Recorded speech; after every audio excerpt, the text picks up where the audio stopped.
চোখ চুলকায়, চোখটা নসল দিয়ে পরিষ্কার করে দিবা।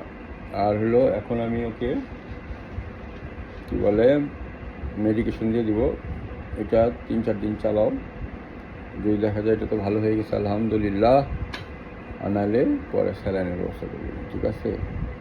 এখন যে অবস্থা তাতে স্যালাইন ট্যালাইন দেওয়ার প্রয়োজন নাই, মুখের ওষুধ খাওয়াইলেই হবে। টানা 7 দিন খাওয়া যদি ভালো হয়ে যায়, ও লা লা, তারপরে তাকে নিয়ে আমরা গরু কুরবানি দিই। গরু কিনছো?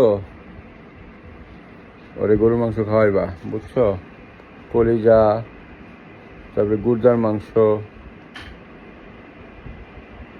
মাথার মাংস, রানের মাংস, সিনার মাংস কুচি কুচি করে দিবা, ছোটো ছোটো কিমা কইরা, ওই দুধ দিয়ে যে কোরমার মতো করে না, তো আলু দিবা, ও মিষ্টি কুমড়া, পেঁপে, কয় যে কাকু আমার যে দুর্বলতা এরা তো বুঝে না, গরুর মাংস না খাওয়াইলে টাইট হবো না তো আমি।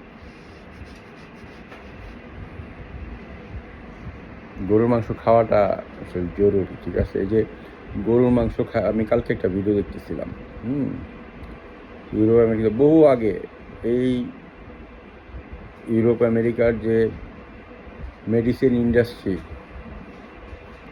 তারাই এগুলো, এই যে গরুর মাংস খাইলে মানুষ সুস্থ থাকে, ঠিক আছে? যে গরুর মাংসে কোলেস্ট্রল এই সেই হাবি জাবি করে, অথচ কার্বোহাইড্রেট খালি সমস্যা হয়, ট্রান্স ফ্যাট, কার্বোহাইড্রেট, এইগুলো মানুষের না কমায়া, হ্যাঁ, গরুর মাংস খাওয়া কমায় দেয়। গরুর মাংস যদি না খাও তাহলে আমাদের নবীজি মানে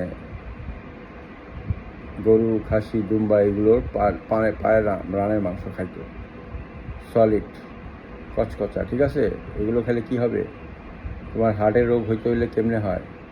আর্টারিওস্ক্লেরোসিস হয়, এটা হলো কি, রক্তনালী শুরু হয়ে যায়, তাই তো? এখন রক্তনালী কোলেস্ট্রল দেয়, কোলেস্ট্রলটা কিন্তু মেইনলি যেটা বলে সবাই, এখন ডাক্তাররা যেটা বলতেছে যে অতিরিক্ত ট্রান্স ফ্যাট, তারপরে কি বলে ভোজ্য তেলে যে ভেজাল ভোজ্য তেল, এগুলো খাওয়ার ফলে কিন্তু তুমি যদি সুষম খাদ্য খাও, কোনো একটা খাবার বাদ দিয়ে দাও, তাহলে কী হবে? ভালো হবে। ওকে মুরগির স্যুপ, মাছের স্যুপ, দুধ, ডিম, গরুর মাংসের স্যুপ, সামনে গরুর মাংস হইতেছে, গরুর মাংস দিয়ে স্টিক বানায় দিবা, তোমরাও খাইবা, ওরেও খাওয়াইবা, ঠিক আছে? ঘরে বানানো স্টিক। কেমন দিস না বাবা?